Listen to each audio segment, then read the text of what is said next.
right. Welcome, Facebook family. Welcome back to another session of Women in School Leadership. Our series today, or our title of our live today, is Sankofa. And I am honored to be joined by a modern day scholar, if you will. But most importantly, I'm going to read his bio to you. So let me, I told him I was going to do a little disclaimer, but it's not a real disclaimer.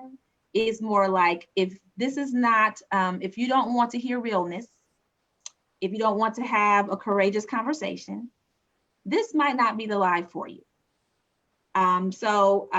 We've asked this guest to come on today to give us some knowledge about our current reality of schools and how we should be leading our students, and especially our students of color. So let me read a little bio of our special guest today. And so let me say, he has quite an extensive bio. So what I'm going to do is I'm going to tease you guys a little bit throughout today. We only have an hour. And so we talked about this late last night. So it might be one of those things where you have to come back to share some more of your knowledge with us. But let me start off by saying, okay, Dr. J. Aleem Hud is a native of Columbus, Georgia. He has a BS degree with a concentration in political behavior, a master's social work degree in family development and planning from Wayne State University, Detroit, Michigan, and a doctorate in developmental psychology from University of Michigan, Ann Arbor. His doctoral publication was on the influence of developmental studies and social cultural content on achievement, self-perception, and social economic perception. Go break that down for us, I'm sure. Additional studies were obtained from the University of Manchester, England, University of West Indies, Jamaica, Haitian Institute, Haiti, Urban Training Center for Christian Ministry, Chicago, Illinois, and Harvard University, Cambridge, Massachusetts. So without further ado, I would like to introduce you all to Dr. J. Aleem Hud, also belovedly known as my Abu, my father. So I'm so excited. Thank you, Dr. Hud and Dad, for joining me today. No problem, it's my pleasure. Okay, so we have a lot to talk about. And so we briefly talked last night, but I kept saying, hold it, don't tell me anything. I like to be surprised because I'm going to be schooled today as well because I'm a school leader. Those of you who don't know who I am, I'm Jamila Hood Kirk, also known as Principal Captain Kirk. I'm currently an elementary school leader, and I've been a principal for the past 10 years. So I just completed my 10th year. Did you realize that, Dad? 10 years. It went by quickly. So this platform is just as much for me as it is for you. And so just know there'll be a little bit here for everyone, leaders, educators, parents, friends, family. So I told him, I said, be you, which of course he can only be him. But again, I'm gonna let you know, this is that courageous conversation. Let me kind of tell you guys why I entitled this Sankofa. There's a saying, the Sankofa is a symbolic bird from Africa, and it symbolizes that we should reach back and gather the best of what our past has to teach us so that we can achieve our full potential as we move forward. Whatever we have lost, forgotten, forgone, or been stripped of can be reclaimed, revived, preserved, and perpetuated. So I could not think of a better person to bring on to kind of bring us full circle to what we need to be doing right now amidst the pandemic and the civil unrest and just a lot of different things that are going on right now. So Dr. Hood, one of the things, as I've grown older, as your child, I learned something new about you every day and every year. But I want to share with the audience a little bit about your background. Can you tell us a little bit about your time growing up and what that looks like, specifically your childhood in schools, and then what did leaders look like in your school? When you think about the principals what were their roles, and what did that kind of look like? Well, let me say this. First of all, let me say Mayat Hotel, Shalom, Somo Tibi, Assalamu Alaikum, peace to the gods. What's going on? What's the deal? How's everybody doing? Praise the Lord. I guess, the more I think about it, the longer I live, the more blessed that I feel that I am, because one of the first things that and this might not mean much to people in other parts of the country, but people in this area, I say that, I was blessed to be educated on what we call the Holy Hill. And of course, Jamila, you heard all your life about the Holy Hill. Yes, sir. And that's the Holy Hill of Carver. Carver was named in honor of Dr. George Washington Carver of Tuskegee University distinction. Now, in my case, I'm one of the chosen, because I went to Carver from the 1st grade to the 12th grade on the same hill. 1st grade, so I never went to any other elementary school, never went to any other middle school, no other high school. So basically, for 12 years, I grew up on that hill, which meant that when I was in the 1st grade, the 2nd grade teachers were already bidding on who they wanted to be in their class in the 2nd grade. When the 2nd grade, the 3rd grade teachers were bidding on, and they had their own little connections as to between the teachers as to, you're gonna send me so and so and so and so. It was like a feeder system, so to speak. And so, but it was a cocoon of sorts. So during that 12 years, it was an extended family. One of the first things that I remember distinctive about school was, when I was getting ready to start school, was that my grandmother, who reared me, said, look, your teachers come by today, and we got to get out, we got to clean the yard, we got to straighten up the house, because, you're going to meet your teacher, and I'm going to meet her. And so, this is a big deal. In other words, this is how students met their new teachers.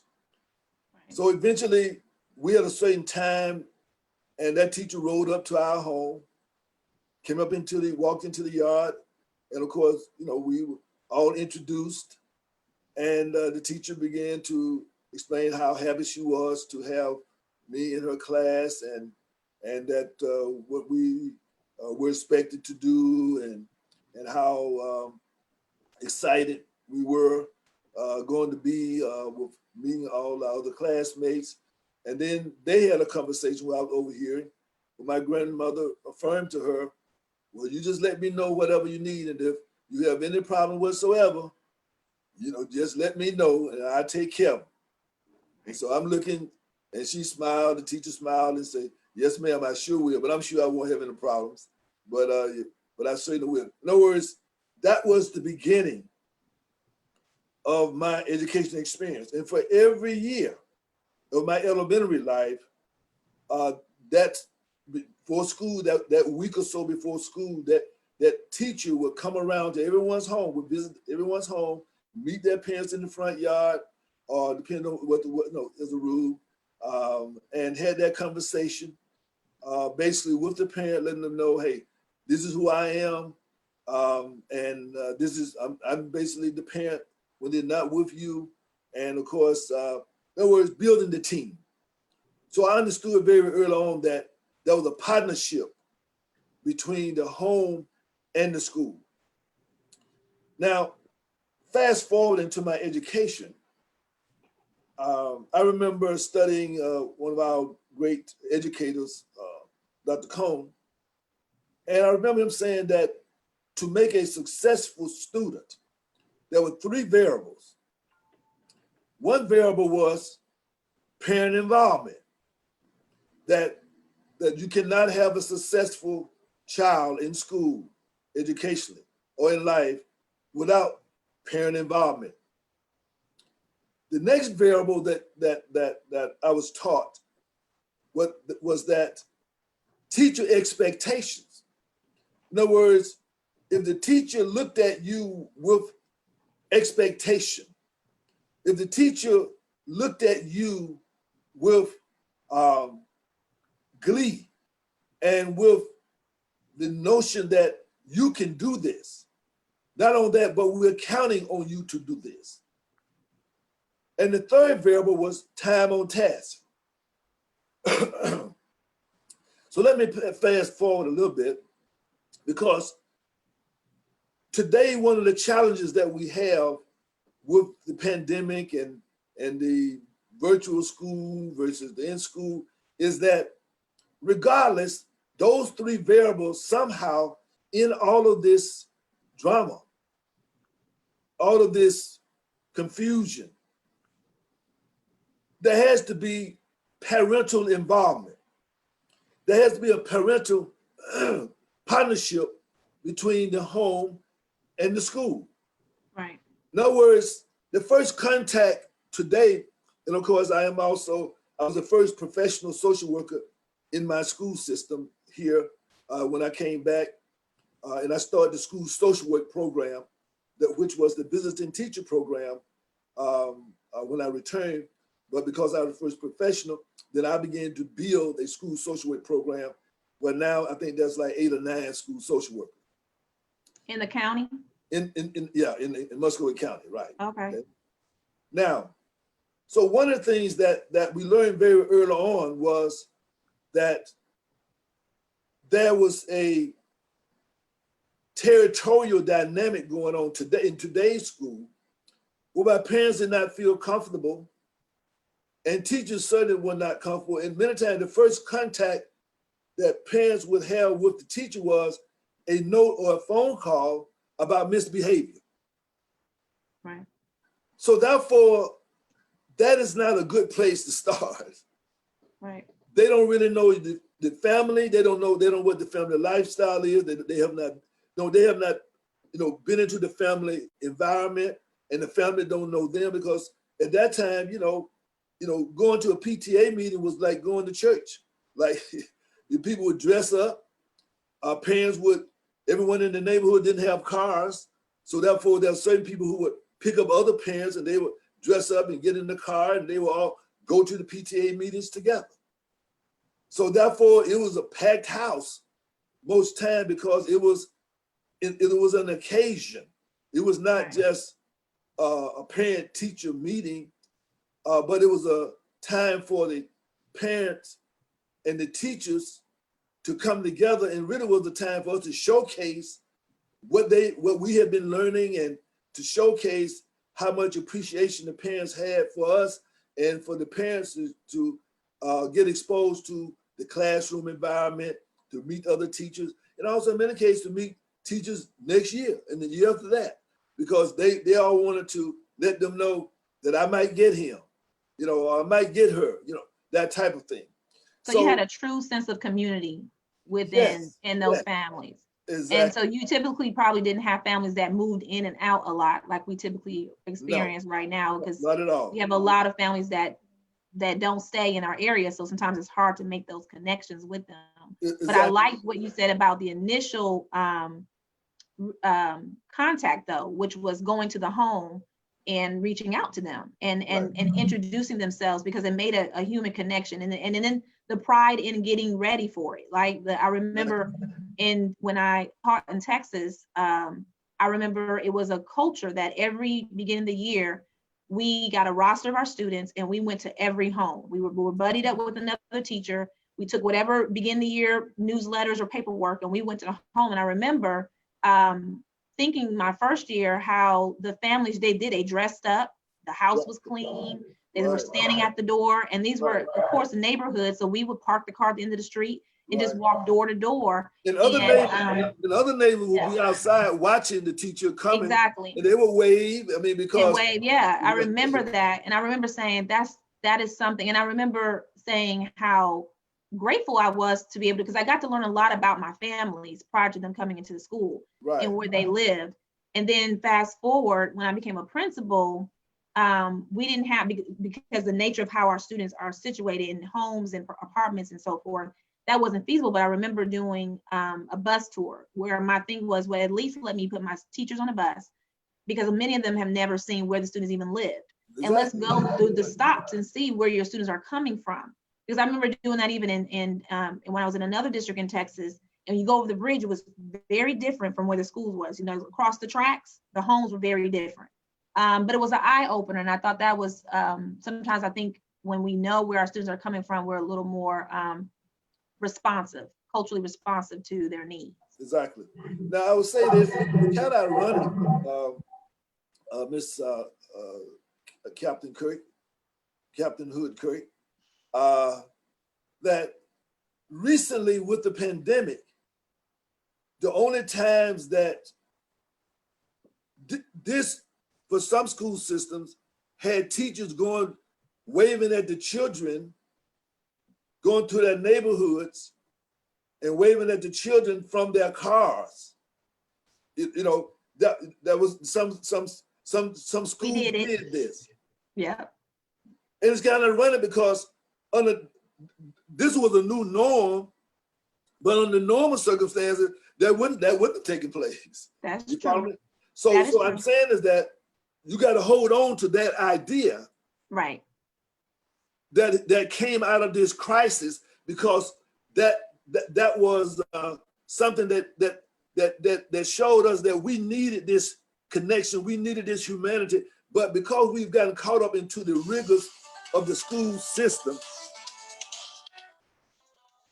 because of the rigors of the school system, we've forgotten all about the fact that, hey, we are a community. So now this has drawn us out in a different way to say, wait a minute. Now, how do we take that very idea? Now, as a community social planner who happens to be a developmental psychologist, that takes me back to my days as a college professor, when we used to have a classroom without walls. Right. And that meant that, for example, if you had a sociology class, then your sociology class would be going out into the community. And what you would study, you would go out and walk into the disadvantaged neighborhood. I remember some classes were studying red light districts. And so they would take classes to the red light district. And then they would come back and do assignments on the red light district, what the life was, how did people get to the red light district. In other words, real life problems that were in your community, in your cities. Classes were designed for you to go in and let us reverse on our Sankofa. When I was in school, okay, every year of some point, or even many times every day, depending on what happened, a teacher was saying this to us. You must always remember that you are not getting an education for yourself. You're getting an education for your community, for your family. Right. So therefore, your responsibility is that you're going to have to go out into the world and represent yourself to the rest of the world as a young Black child. And you need to learn all you can so you can come back and help your people. And I think that is a piece that's missing, is the coming back. I think a lot of people run from where they come from, but then we don't reach back. And it's okay if you get success, but we got to reach back. But you know why? Because the teachers of today tell children, look, education is your way out. You need to get an education so you don't have to come back. Because I have heard that. Yes, because the whole notion is, remember this now, this is not for Caucasian children. Caucasian children, they have a way back. They have a place in their community. But at the time, now remember this was doing what they call the segregated school system. But let me say this also, because many of us who grew in that system said, we lost our education when school desegregated. I've heard because that too. what meant to be segregated turned out to become separate school systems. In other words, we were many HBCUs. Mm-hmm. See, now in some areas it wasn't the same. I'm saying depending upon the local environment, but in many of the major cities, we had separate school systems. We had the Black Wall Streets. We had Black Wall Streets. In every community was a Black Wall Street. Right. So therefore we had businesses so that we recognized that we wanted to come back and do what? To shop at those businesses and to start our own businesses. That was a seed planted in our mind. The whole idea that we couldn't wait to come back. For example, many of my mentors were members of Kappa Alpha Psi fraternity. Many times I didn't know it until later on. Right. But when I found out, I couldn't wait to go to college and come back and throw the sign and give the handshake to those men who put their arms around me, that taught me so much about life, about relationships, about respect, but more than that, to join this movement of fraternity men who were trying to, that we call them at that time, race men. You know, you're gonna come back and you're gonna elevate the race because what we didn't know, you're gonna go out and come back and take our places. That was the vision. What about today? That's not what is put into the mentality or the emotions of our young people. The idea is to go out and so that you know how to come back because your community, your neighborhood is a sinkhole, as opposed to when we came out, whatever the deficits were, we want to come back and fix those deficits. Right. We were going to come back and put our funds together to build subdivisions, to open up stores, to open up various professions. So what I'm saying to you is that we lost that kind of value because once the schools were desegregated, the bad habits of the majority of children, smoking cigarettes, not dressing, not even the teachers. When our teachers, they were going to church every day. There was suits, shirts, they would dress to the T. You know how the sorority sisters and so it was that kind of atmosphere. It was a business atmosphere. So therefore, but today, when the desegregated, that wasn't the dress code anymore. White children had smoking circles. There was no such thing as black children being able to smoke on campus. This is Sankofa. There was no such thing. So what I'm saying to you is that we began very early on. We didn't have any police on our campuses. We didn't need no police on our campuses. Guess what? Because we identified the school as our school, and we were not going to. We talk about police problems in our community today, and how they say, well, there's some bad police. Well, look, at our school, I'll give you an example. When I was in high school, young lady's purse was misplaced, which was rare. But the student council, we all were called to the principal office and explained that a student, this is a student purse with something, we don't know, maybe somebody got weak, whatever. Guess what? We included our social clubs. I was a viscount, okay, which is like a little Kappa interest group at that time. But right. And the athletes, we all took over the doors of the entire school. We took over the doors and we checked everybody going out, and there wasn't no issue about snitch. No. You ain't nobody. You go to this school. This is our school. Anybody violating, right? Anybody taking anything from listen. No, you're gonna have the problem. We're not gonna have the problem because we all. Go ahead. One of the things that stuck out to me, you obviously you were empowered as students. Right. When the principal called you into the office, the student council, and right. Say, hey, this is what the right. issue is. You were empowered and you were included as school leaders when you think about school leadership, because that is my platform, talking, to other school leaders, because I want to pour into us because I want to make sure we get it right. When you think about your school leader, your principal or your assistant principal, what was unique about them that might be different now? Okay, let me give an example. Remember now, our entire experience was about leadership development. And Right. those of us who were leaders, going back to my Sankofa, back to my elementary school, right? Right. There was some of us who identified as patrol boys and patrol girls. We were the students who were the student leaders. We were the students that the students respected. We took pride in that. So therefore, on the playgrounds or either after school, we would be the ones standing by the doors, making sure the students lined up. You know, the teachers were standing back, but they had our back. But basically, the students respected us, and when you were crossing, like crossing guards, we were the students that blocked the traffic. So my point is that leadership that we were showing in high school started in elementary school. It wasn't just when something went bad. We had hall monitors, right?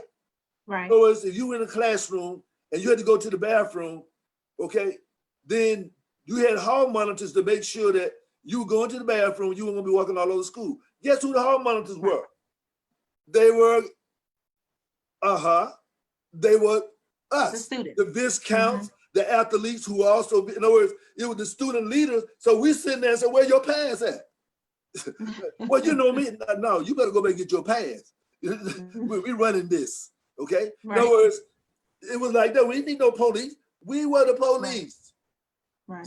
And that's where we were in our communities as well. It carried into our communities. So that's my point, is that when you bring law enforcement in to patrol your students as opposed to developing the leadership within the school, that leadership goes out into the communities. So we didn't have the kind of problem, because what they basically are doing, it's like this. You have certain kind of medicine that you give someone, it breaks down your immune system ability to develop the immune to be able to reject whatever that virus is, because the medicine is breaking down so when you bring in police or external enforcement, you follow me?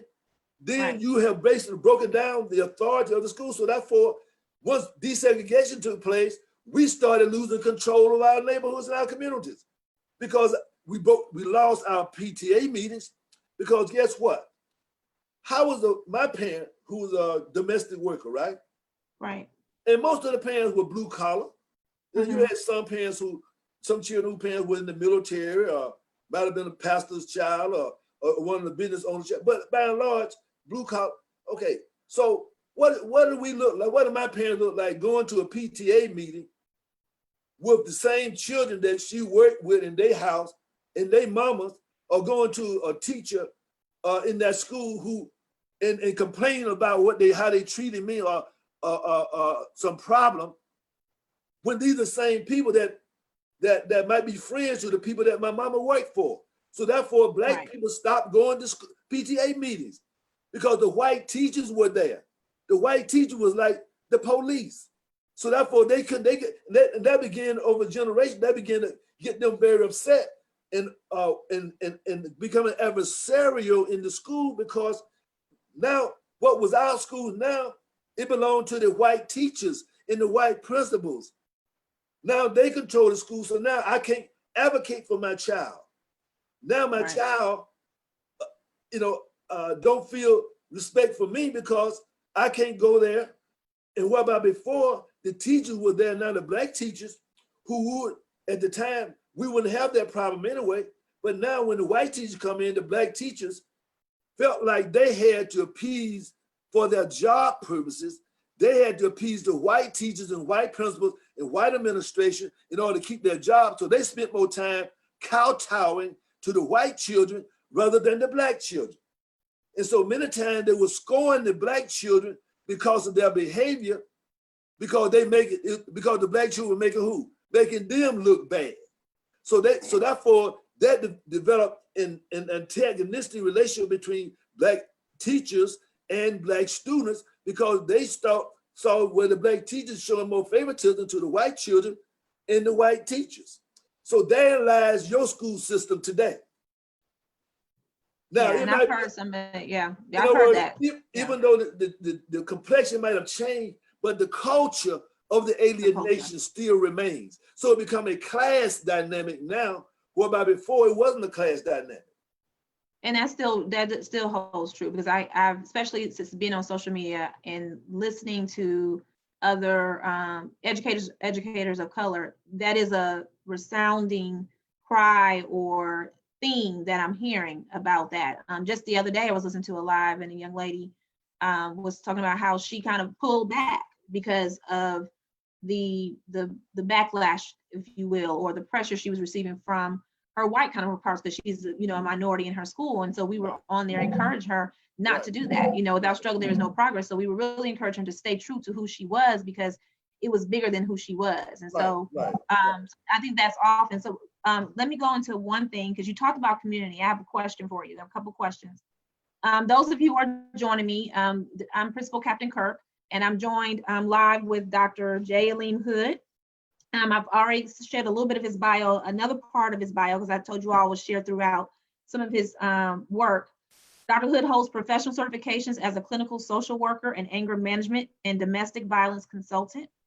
He is one of the contributors in the development of a curriculum designed to prepare youth and family development professionals in conjunction with the Institute of Human Development and Disabilities, UGA, in the use of assets in facilitating family preservation and family reunification programs.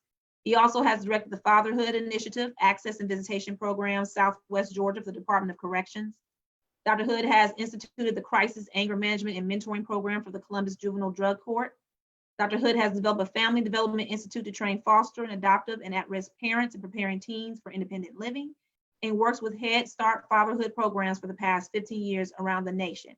He developed the first homeless children program in the Muskogee County School District and coordinates offender reentry services for the Department of Corrections. So thank you, Dr. Hood, for joining me this evening. So I do have a question, since we kind of touched on community. One of my questions for you is the impact of school leadership on creating culturally responsive schools and communities. What are your thoughts on that? We know that most successful transformational models at the school level includes methods of kindling innovation, changing utilized incentives, and including parental involvement, community support through developing partnerships. So when you hear, that's a big buzzword right now, culturally responsive schools. If I were to ask you what your definition of being a culturally responsive school is, what is that? Afrocentric Territory and Applications, Volume 1, Adolescent, I can't see the rest of it. Okay, adolescent rites of passage. Rites of passage, okay. So what I'm Talk saying to us is about that, okay, let's take, let me give you an example. Here in Columbus, Georgia, where we reside, there's a international corporation called AFLAC. Now, AFLAC made its major thrust in the international arena in Japan, right, which required a lot of the Japanese students to come with their parents to Columbus, Georgia. right. Now, but this is what happened. Many of those Japanese executives and their families and the workers and all that type of thing, and they had other corporations that came out as well. Guess what? They went to the public school, but the public school gave them Fort Middle School on the weekends to have Japanese culture all day on the weekends. So my point is that their thing was they did not want the Japanese students to come here and become Americanized. So they wanted to make sure that they retained their mother tongue, that they understood the traditions and the legacy. They made sure that they understood the Sankofa of their culture. And they also let them understand some of the challenges and also how to relate to the different populations in America so that they would not be harmed or they would not put themselves at risk. So in other words, they gave them what we call socio-cultural defense mechanisms training. Right. And also they received basically cultural life skills training for maintaining their Japanese identity. Now, when we had the segregated, that became separate school systems, basically a child could go in the first grade and go all the way through college and get their master's and doctorate degree and never had a white teacher. Never had a white teacher. This is why we had the Black Wall Streets. This is why we had black hospitals before 1930. This is why we had black automobile dealerships before 1930. This is why we had so many inventions. Tuskegee University taught you how to make shoes, taught you architecture, how to build something, how to grow food. They opened up institutes throughout Africa. In other words, Booker T. Washington, philosophy. So my point is that we lost all of that when we became desegregated before we were being prepared to build our own separate societies. So I'm not going to get into the dynamics that this is another discussion for another time. But my point is this: with this social integration, Chinatowns did not close. Koreatowns did not close. The native villages did not close. They got their own territory, their own native schools. The immigrants, the Latinos, the Hispanics, today they have their own communities. So therefore, they have a place to provide what we call here the rites of passage. Say, the rites of passage program. Now, what I'm saying is this: when I grew up, also in every area of town, the largest church in that area will have a Boy Scout troop and all a Girl Scout troops, and all the smaller churches in that area would have their children, because they didn't have as many, so they would have their children come to the big church, and that big church served as like the mega center for the scouting. And so we had that kind of experience where we were learning all the character stuff, but we're also learning how to farm. We were learning how to do first aid. We were learning how to do home repair. In other words, we learned how to basically survive in the outdoors. We would go on camping trips and things of that sort. Today, our churches have become prosperity churches instead of what we call the prophetic churches. See, the prophetic churches are based upon understanding the Old Testament first. The what we call the prosperity churches are based upon learning the New Testament first.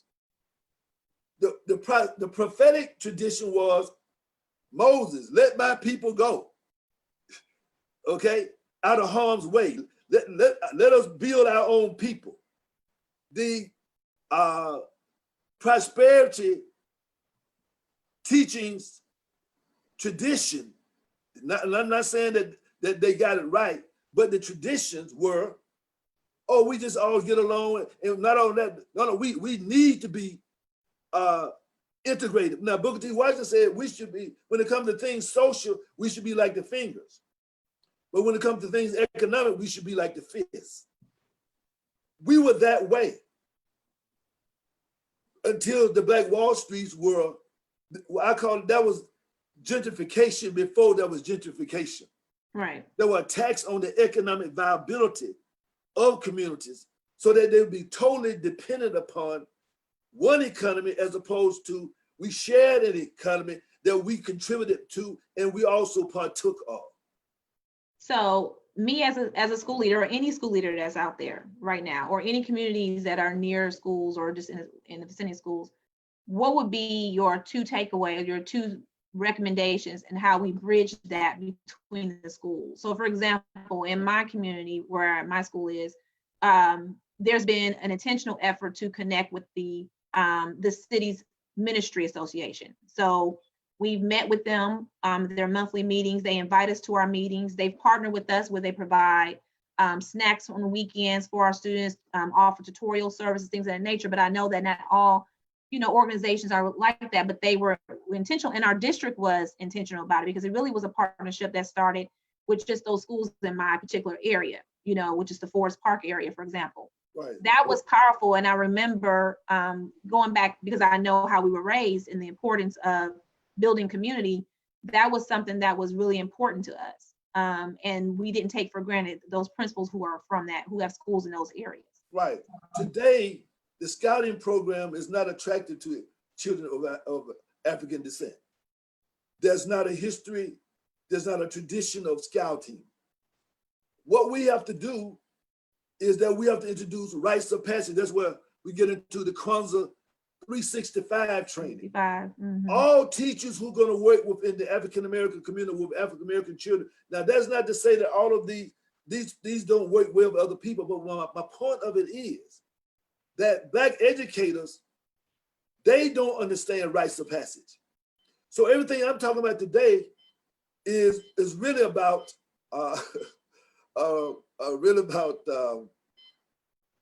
train the trainers.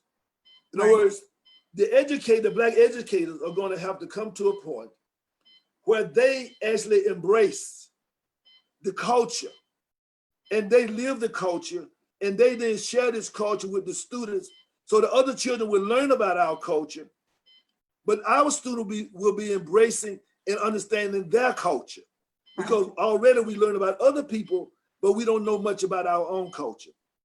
Which goes into that culturally responsive teaching. In other words, how do you bring your students' culture into the curriculum so they can make connections? If you're teaching math, do they know about, African-American mathematicians? If you're teaching science, do they know about where math started from?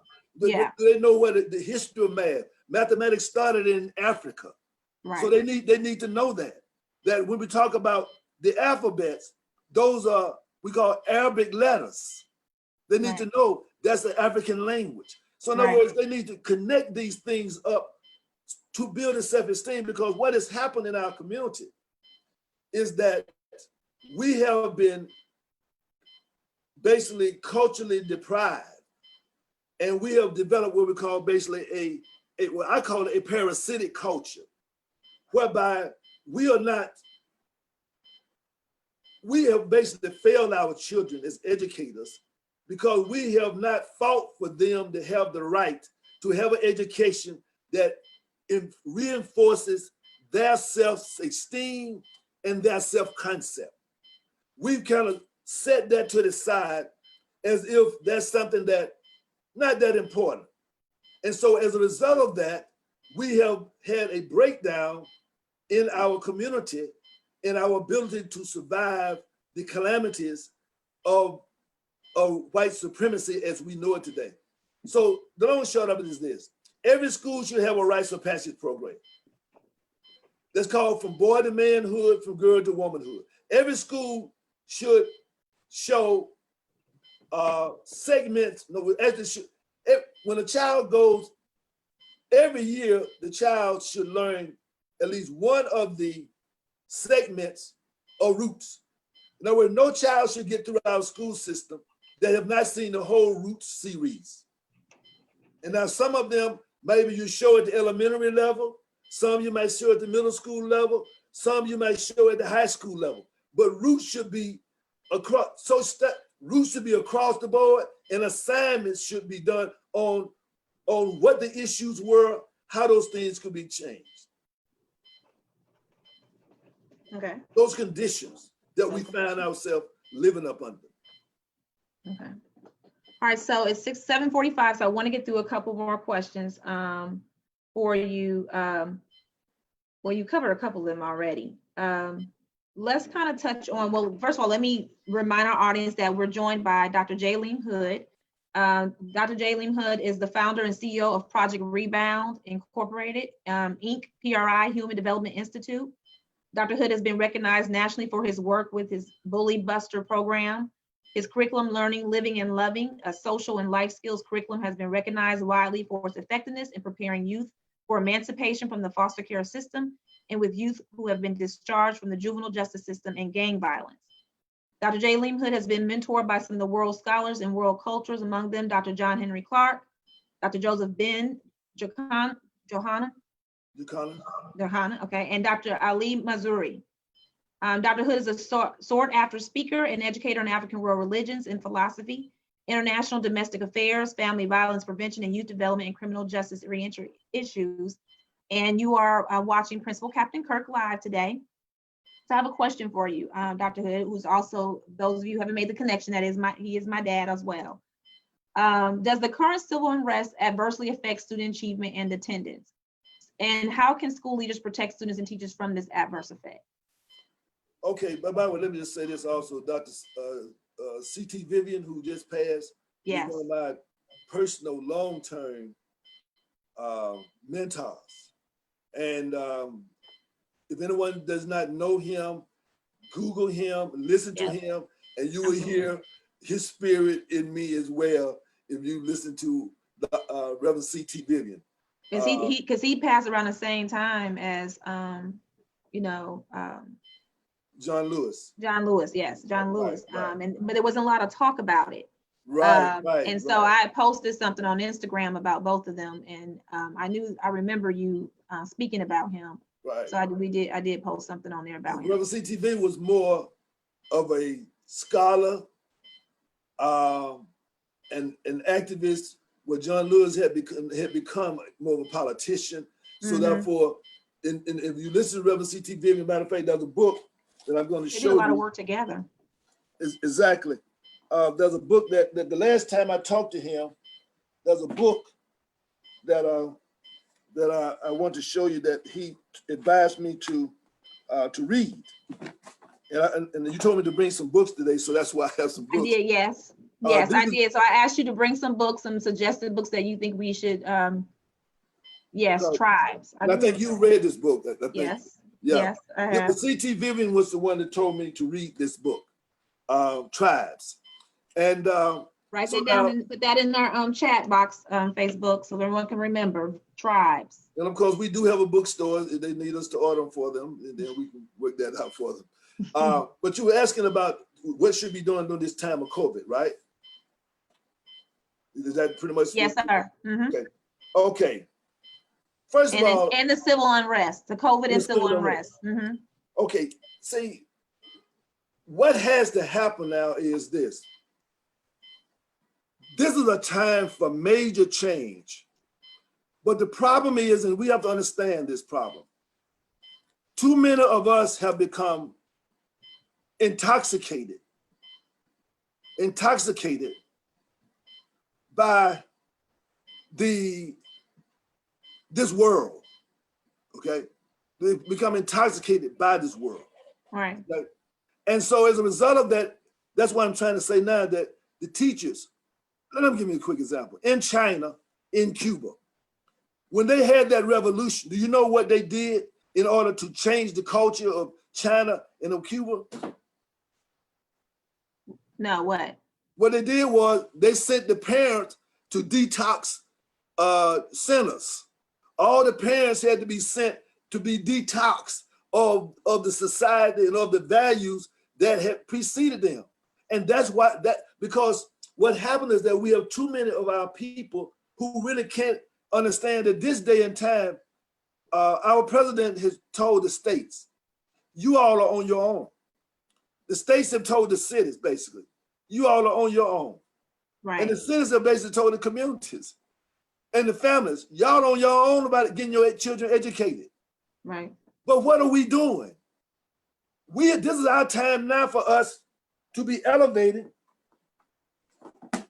This right here.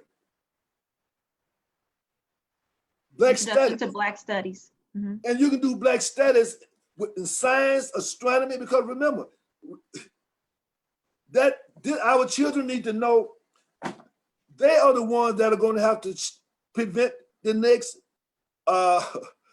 pandemic. You follow me? In other words, they need to know the problems in our community. We need to be able to fix them. The children have to be the ones. So everything that they're learning now, what I'm saying is that our children are going to be at home. Right. They should be growing gardens. They should be walking in their neighborhoods, picking up paper. If they have dilapidated neighborhoods, they should be talking about the houses and what has to happen in order for people to keep up their properties. What has to happen for people to be able to renew their properties, to keep their yards nice. In other words, the children now, they have to be put to work taking care of their neighborhood. They have to be put to work. We have a program in Columbus that I would work with the sheriff department on called CERT, Community Emergency Response Teams. Now, I use this CERT program to work with gangs, to get the gangs who were terrorizing the neighborhoods. My thing was, we got to get a rites of passage program. And this rites of passage program, the CERT program is called community emergency response team. What happens is this: during storms or any type of floods or any type of emergency, most time in the Black communities, when our electricity goes out or there's damage and things of that sort. Now, in the old days in our neighborhood, when there was a storm, guess what? The men would get the boys, and we would go around with saws and with axes. Right. And if there was a tree that fell down in the senior citizen yard, because we weren't going to school, so that's what we do. What? We'd be helping the senior citizen. You follow me? Okay, we'll be taking out the garbage for the senior citizen. Okay, so if there was a single mother that had smaller children, well, then the idea was that the older girls would serve like as a teacher, as you know yourself, when you used to work in our daycare center. Okay, right. You know, in other words, that was then in Kwanzaa, what we get Sankofa from, that you have a rites of passage. That means that the high school students have to become more responsible in teaching what? The middle school students. The middle school students have to understand their obligation, responsibility to teach what? The elementary school students, you see? So therefore, you have that kind of reciprocity, but the adults have to model that. Right. So what I'm trying to say to you is that we now have schools without walls called neighborhoods. So now all those subjects, if we're going to talk about milk, if we're going to talk about grass, we're going to talk about growing things, what kind of soil is this? You see, what kind of fruits, what kind of vegetables grow in the wintertime versus in the summertime? In other words, we have to get back, because this is what is needed by people. Young ladies need to know how to can. Young ladies need to know the science of homemaking. Those homemade classes, they need to start learning early now, because mom have to go out to work. Look, when my grandparents went out to work, and when children were left home when they were ill or because of illness or what have you, we didn't have daycare centers then. Right. My mother gave me a list of things, because we did have three-way telephones. I mean, meaning that your neighbors, you can talk on the telephone. Your neighbors could pick up and say, "Can I use the telephone for a minute?" Okay. I mean, we had that kind of thing. But my point is that all the neighbors who were they looked out for us. So your parents are giving you a list of everything they wanted you to do, what they wanted you to eat, etc. So therefore, you spent the day doing your homework. You spent the day, okay, cleaning up your yard. You know, you worked. So what I'm trying to say now, our children must become more engaged in learning how to maintain their household, how to maintain their home, and how to help maintain their neighborhood. You need to have organized neighborhood block clubs that will serve as watch out for your children. Now, we understand that when you have children, like now in our case now, I'm saying that from the first grade on, it wasn't about going to come over to my house. I mean, that was out. But my point is today that your neighbors still have to get back in charge of our young people. That's why it's important that we have to do things to engage them and organize them. Churches have to become places where children can go in small groups and learn and have certain type of experiment. You might not be able to do an experiment at home, but you should be able to send a teacher or a social worker to meet the children at a school, at a church, or at a rec center, or a community center, in smaller numbers or whatever. They shouldn't have to go all over everywhere, but you got to build in those types of communication and networking situations. Our veterans have failed us. They going in the military and talking about the war stories. They've been all over the world, what they've done for America. That's fine, but now you're back here. Don't sit around the VFW and just party. Don't just sit around there. Go and walk through the neighborhood and get some of these young men, put their mask on, and show them how to clean up their yard, show them how to fix the screen, show them how to change a broken window in their home, show them how to set up another new door. You see, in other words, now it's time for our ex-offenders that we work with, who don't have work anyway. But the other thing about it is this: people are going to pay somebody to cut their yard. So now what?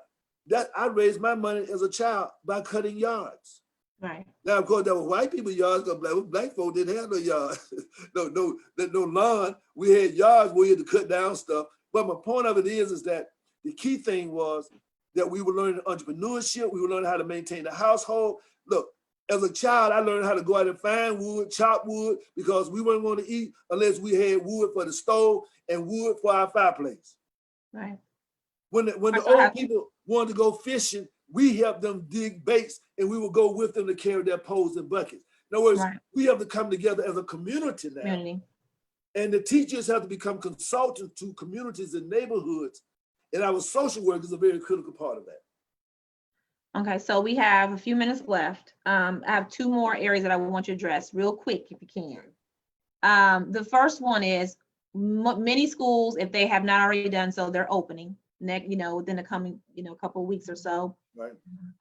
Briefly, in speaking to educators, what, as we are going into this virtual environment, what would be your words of wisdom to us, and or something that you want us to remember as we're educating our students in a virtual environment? Okay, one thing about it is that we should know by now that our children learn differently. Different cultures learn differently. Right. So one is that we need our children. By the third grade, if our children can't read, then they are headed to what? Prison. They build prisons based upon the third grade achievement. Mm-hmm. So what I'm saying is that we have to stop using the system of failure in schools. Some children might learn slower. So my position is that most work that should be a minimum amount of, there should be quizzes, but not a lot of testing. Children should be responsible for reading books, not tablets. They should be responsible for writing books, okay? Have them doing research on issues. Also, children should be, for recreation, children should learn how to play chess, Monopoly, Life. These are the kind of games they need to be utilizing, particularly chess. That should become a staple for pastime.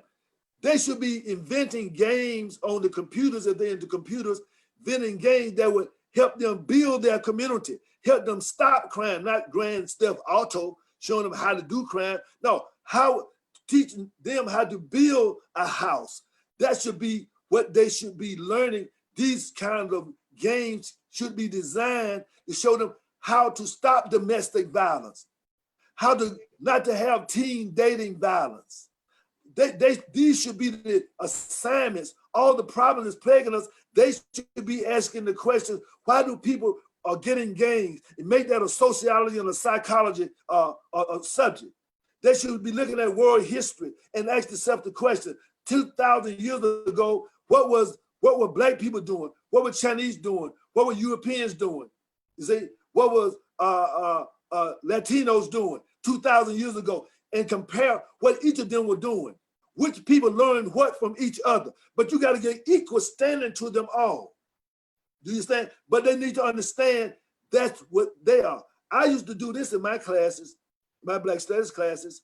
When a student would first start, I would make everybody give up their slave names. And what I would do is I would make sure that they could then pick out any name they go through the African culture and pick out whatever name they wanted. Then we would bring them all the way up to being captured in slavery.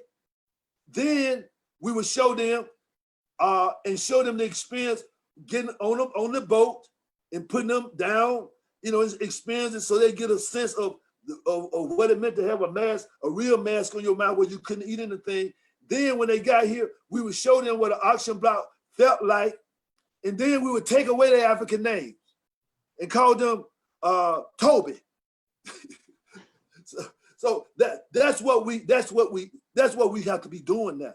So then they will understand why their neighborhood got to be so bad. They also will understand that one time we had Black-owned hospitals. One time we had Black-owned dairies.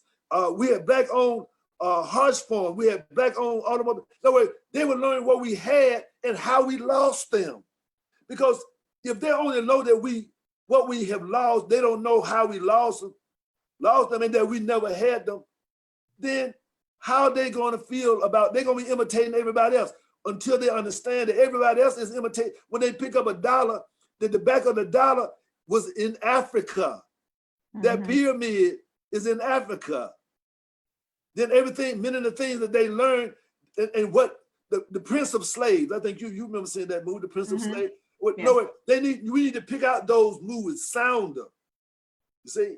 In other words, these are the things that should be done. Into my movies, they should get a movie list. And I can give you a movie list, a movie like Roots, first of all, they all should see that. Sounder, Miss Jane Pittman.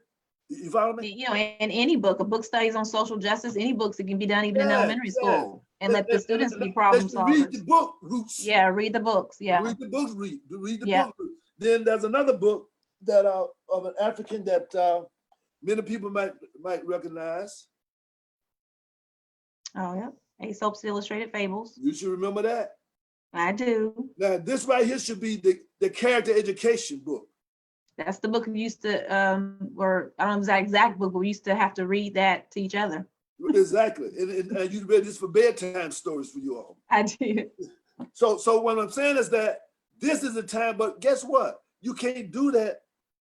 So what has to happen is all the teachers need to be trained in one, the rites of passage. They need to be trained in how to integrate content. And going back again to my dissertation before we finish up, is that my dissertation was I asked the question for my book. And the question was, why is it that people of African descent, which I call American Africans, and there's a reason why we're American Africans, we're not African Americans, okay? American is an adjective, African is the noun, okay? The adjective is not African, the noun is African. We're American type of African, but we are Africans. Our roots are Africa. So my point of it is that as opposed to having nicknames like Pookie and Ray Ray and P. Diddy, and no, your nickname is gonna be Omar, Kareem, Ali, Modibo. No, this is we gotta start a new nickname tradition. Right. And all those names have values. You see? So my point is, okay, keep your government name, okay? That go along with the Social Security card in your retirement if you want to, but you can have your nickname can be Aisha. You see? In other words, what I'm trying to say to you, but we have to be taught. The churches have become freedom schools. Those people who remember the civil rights movement during those days, we had freedom schools, teaching them about the plantation life and elevating them to look at life from a higher level. So churches have become freedom schools.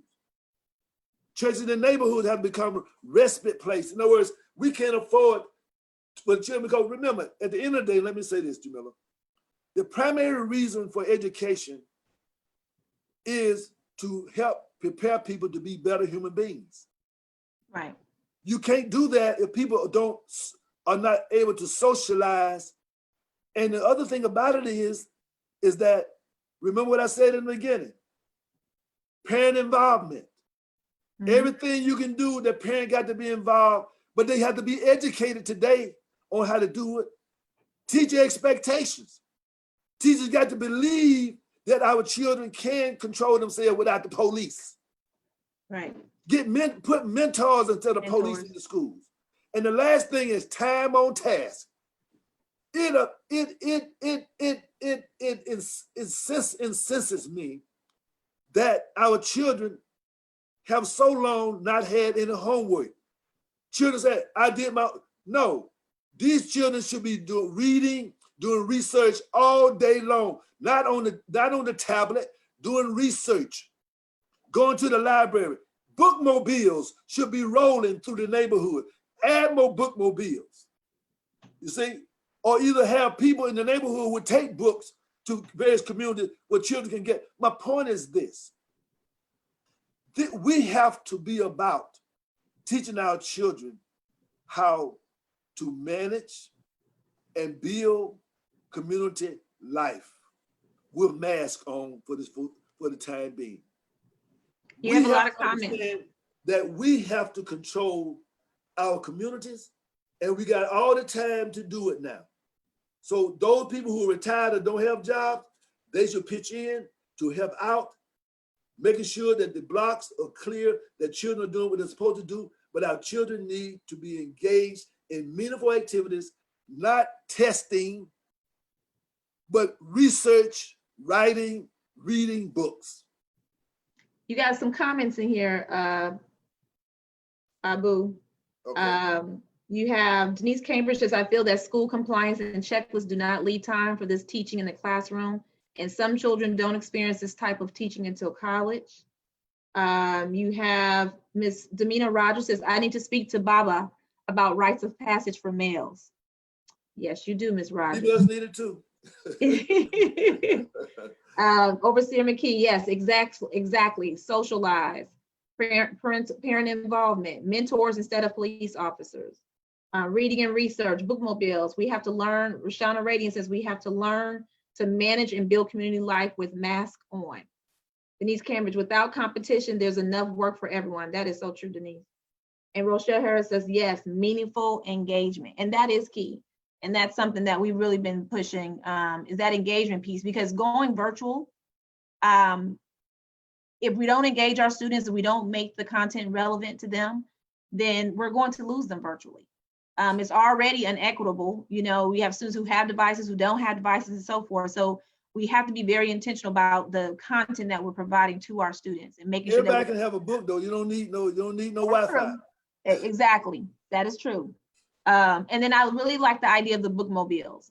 We made a decision, even though we're going to be virtual, that we will still open our media center, not literally, but students will have an opportunity to drive through, you know, pick up library books and then come back 2 weeks later and then turn back in and get another set of books.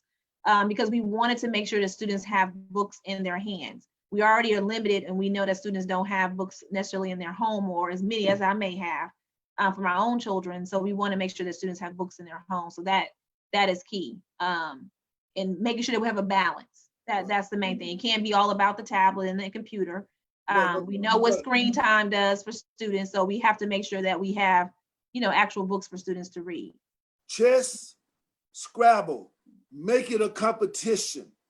There should be, in other words, when they're at home, they should be doing Scrabble, educational games. Educational games. See, Monopoly, you know, games that they're going to actually learn something about life and make it an assignment. What I'm trying to say, you know, don't just say this is something, make it an assignment. Right. And have them to report on how someone won the Monopoly game or how they got more property than others. When with the chess game, they need to explain what was their strategy. How did they lose the game? What are the different pieces on the board? What is their role? How does this relate to society? This is what has to happen. Our children are being dumbed down. Let me say this, is this. We have too many children. The society has decided that what they consider the best and the brightest and the more amiable ones, they will suck into their system. Right. Those who are bold, assertive, ask too many questions, they are found to be distasteful. So they end up being suspended, put on the streets, and end up in prison. That's why we have so many of our young people. Either you're going to have a future in prison because you don't have no education, you don't know how to learn, so therefore they're gonna put you in prison, or either you're gonna get sucked up by the. But the point is, we need all those children, so we have to come up with things to save our children. The school to prison pipeline is a time for us as a community. Use this time to save our children. If you don't get anything else out of this, we should reduce the prison, the YDC. I'm on the board of the YDC here. And 80% of the children who go to the YDC return. I'm trying to start a program now so that when children go first time, we get those parents involved with them. We're trying to provide this along with our RIM group, our mental health program with Project Rebound. with your sister, Dr. Rashana Hood, Aleem, who is a psychiatrist. We're trying to work this out where we will help families get reunited and get them healthy again, so the children will be engaged in positive activities through rites of passage. So I know it's been I've been trying to get a lot of stuff, but if you see the connection, we have to stop our children from running the streets because they're going to get in trouble. How do you do that? You can engage them in meaningful activities. And the meaningful activities are going to be those games, those learning games, but also they're going to be those things that we need for our community, so that those children will find a place to be viable through vocations, okay? Not necessarily college, but either through apprentice, vocational, or academic pursuits. But we're saying that the prison population during this pandemic should be a goal to be reduced. But the first thing you have to remember as a teacher, you can't, if you don't love them, they won't learn from you. The younger a child is, one more time. Say it one more time. If they don't love you, they won't learn from you. The younger a child is, a child learns because he likes his teacher. Yes. And a child don't learn because he don't like his teacher. The child thinks that he hurts the teacher by not learning. So teachers need to understand it's important that they build a relationship. And the children know different between somebody that's don't like them or somebody who just mean and hard on them because they're trying to get them to do better. So my point is that teachers have to get their mental health, emotional health together. So you have to have some yoga classes for them. You went straight into my last one, which is self-care. You did it. You went straight into it. And you got to have yoga class. You got to have what we call motivational talks. Teachers are having domestic problems. Mm-hmm. They're having emotional problems. They're depressed. So therefore, they need people like myself in our company to come in and teach them how to be well. But they need to have to learn how to do wellness activities. Right. They need to learn how to have fun in educating. This is another time now. We got to be excited about the opportunity. This is the Chinese word for crisis is also the same word for opportunity. So this is a crisis, yes, but it's also an opportunity for us to catch up 200 or 300 years, because everybody this pandemic. But also we're saying that you need to learn how to build our communities, and that means the parents and educators. You have to go through the rites of passage first. You can't get it. You got to go through the rites of passage. You can't teach the children if you ain't gone through it. Yes, we have a program to teach you how to go through the rites of passage. No problem. That's what it's all about. So starting off, you got to be begging. There's an ancient saying that says this: the student should love their teacher. Teachers have to teach children to love learning. To love, but teachers have to love learning too. Themselves, right. That's why we call our learning, living, and loving. The elementary school, the primary task in elementary school is to develop a desire and love for learning. Mm-hmm. In middle school, they build on that to develop a desire and love for living. And in high school, before they go out into the next level, they have to develop what? A learning for living, learning how to learn, learning how to live, and learning how to love is the focus of high school. All three of those you're going to work with. You know, you're going to teach elementary, learning, living, and loving, but the focus is going to be on what? Learning. In the middle school, they're going to teach learning, living, and loving, but the focus is going to be on what? Because they've already learned how to really learn, but they're going to continue learning how to go from learning to how to know, but they're going to learn how to what? How to live. Life skills. And you're going to make your math, your science, all that built around life skills. Then the third level is when they're looking at beginning to move into high school, is about relationships, learning what love is. We don't know what love is. So we're going to have to teach them. But now if they learn how to learn and they learn how to live, then they are ready to learn how to love. And that's a good way to close us out. Well, I will, again, thank you so much for coming on. You've dropped a lot of golden nuggets. I've taken a lot. I always to show the people on live, because I don't just see here and look. Like I take notes. I have notes all on here myself, because as a school leader, I have to be self-reflective, and I have to love to learn, and I have to be a seeker of knowledge and ask questions. Right? That's what you taught us, to ask questions.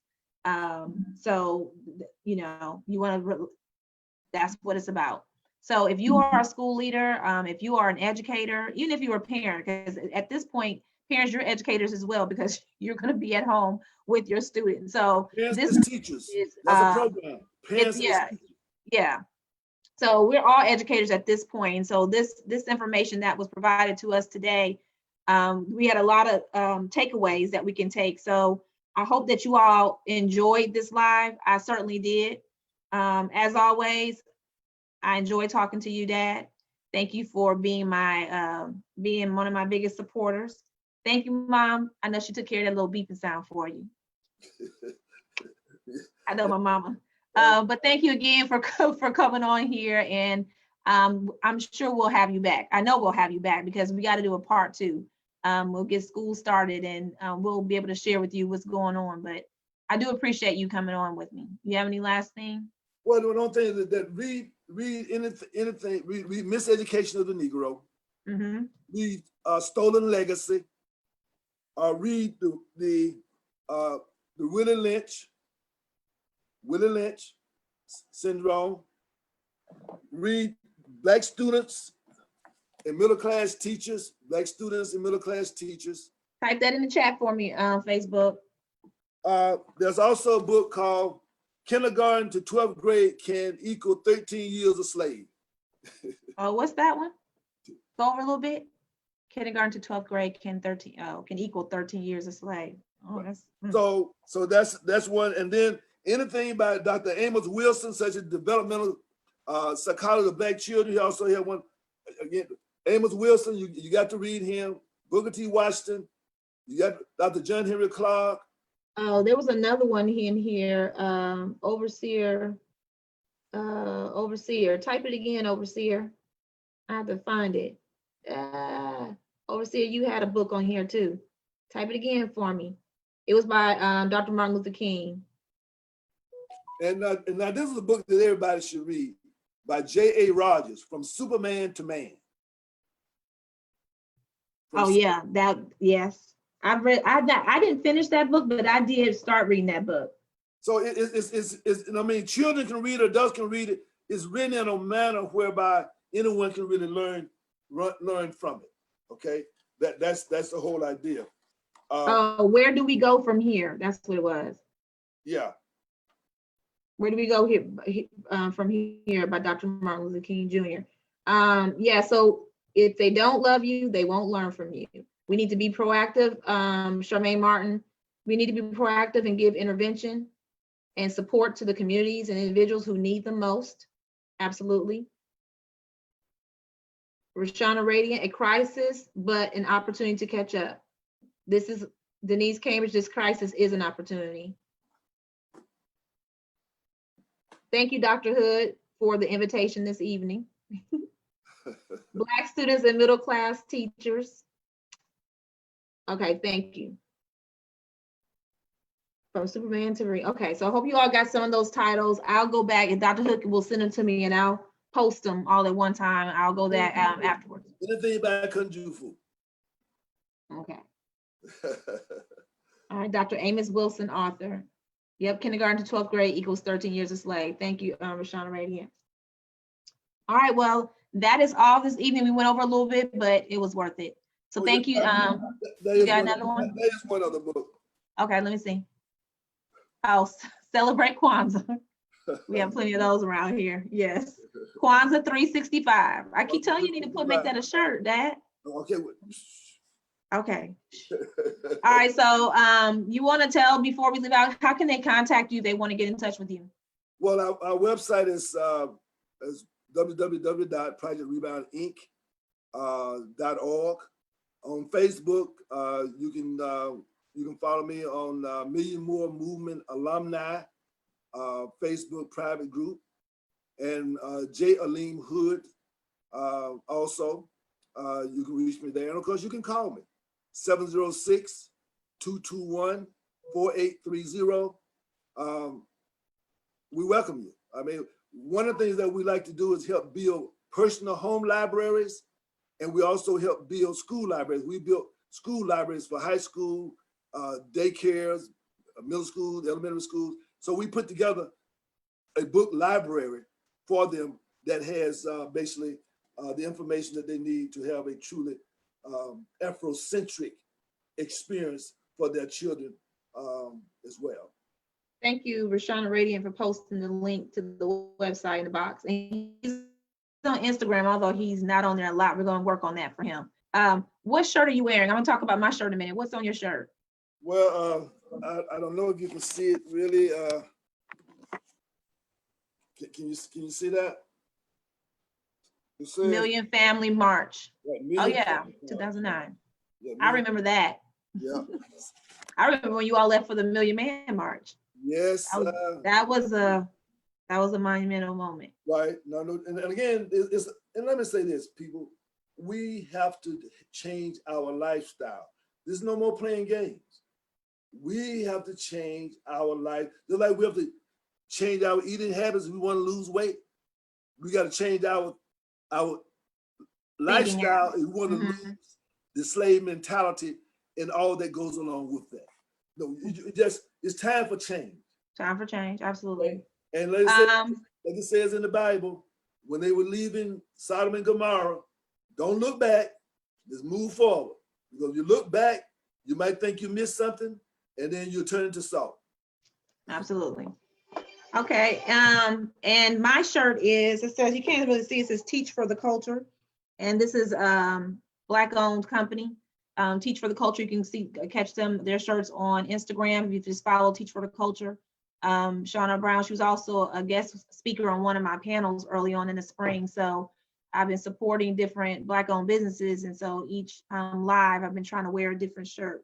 So if you have an opportunity to follow her, Teach for the Culture, please do so. I got another shirt for you guys next week. I'm Principal Captain Kirk. You can follow me obviously here on Facebook. I'm also on Instagram at Principal Captain Kirk. So please follow me. If you have any questions, you can inbox me, or you can also principalcaptainkirk@gmail.com.